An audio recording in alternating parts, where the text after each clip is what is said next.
At first glance, Alaska might not seem like a place where war would happen, but during World War II, the US realized just how valuable this region really was. After Japan attacked Pearl Harbor in 1941, fears of further attacks in the Pacific grew.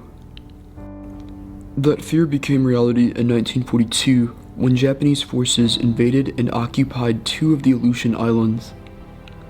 These were part of Alaska, and it was the only time during the war that enemy troops actually took US soil.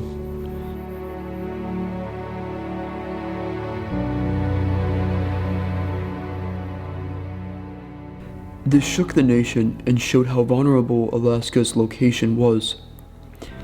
The US quickly began building military bases, airfields, and radar stations throughout the state to defend it from further attack and to support operations in the Pacific. Soldiers were sent here to prepare for fighting in cold, mountainous environments, places similar to parts of Europe and Asia.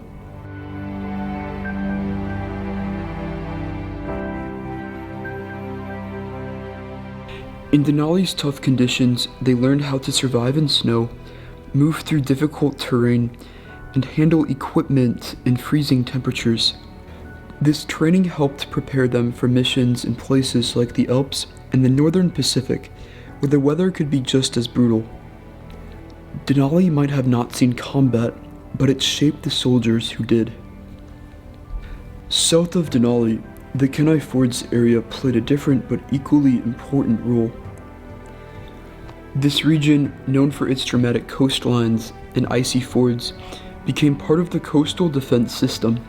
The US Navy and Coast Guard kept a close eye on the waters near the Kenai Peninsula. Patrols watched for enemy submarines, which were believed to be hiding in the Pacific Ocean. These fords, with their narrow inlets and hidden coves, could have provided cover for enemy ships.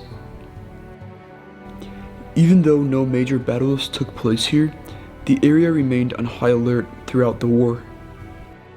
The coast was protected, supply boats were guided through, and emergency plans were always in place.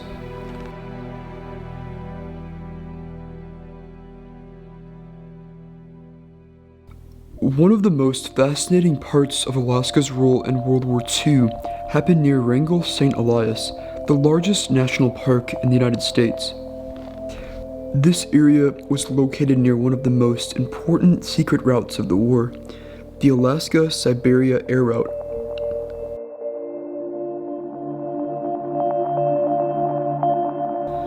Through this route, the United States sent thousands of airplanes to the Soviet Union, which was fighting against Nazi Germany. American pilots flew these planes from factories in the continental United States through Canada into Alaska and finally across the Bering Straits into Siberia. These flights were part of the Lend-Lease program where the US provided support to its allies. The route passed through some of the harshest terrain in North America, including mountains and glaciers near Wrangell-St. Elias. Pilots had to fly in freezing temperatures with limited visibility and the constant risk of crashing into mountains or running out of fuel.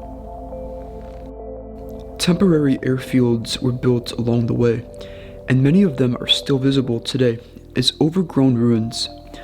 These flights were dangerous but incredibly important, helping the Soviets stay supplied during some of the toughest parts of the war.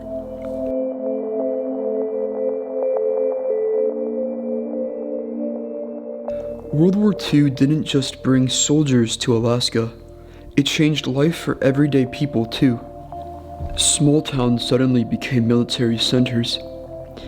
Airfields, supply stations, and housing for soldiers were built rapidly. Cities like Anchorage and Fairbanks saw huge growth. For Alaska natives and local communities, the changes were intense. Some people were forced to leave their homes while others joined the war effort.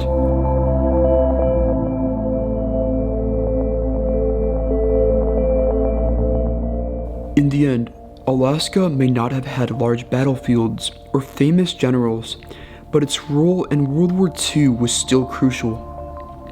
It served as a training ground, a defense point, and a critical part of the supply chain for the Allies. The national parks we know and love today, Denali, Kenai Fjords, and Wrangell-St. Elias, all have hidden stories tied to one of the world's greatest conflicts. These lands witnessed the quiet side of war, the preparation, the watchfulness, and the long frozen journeys that helped bring victory. So next time you look at a map of World War II, don't forget to look north to Alaska, where the untold story of the war continues to echo through the mountains, glaciers, and silent skies.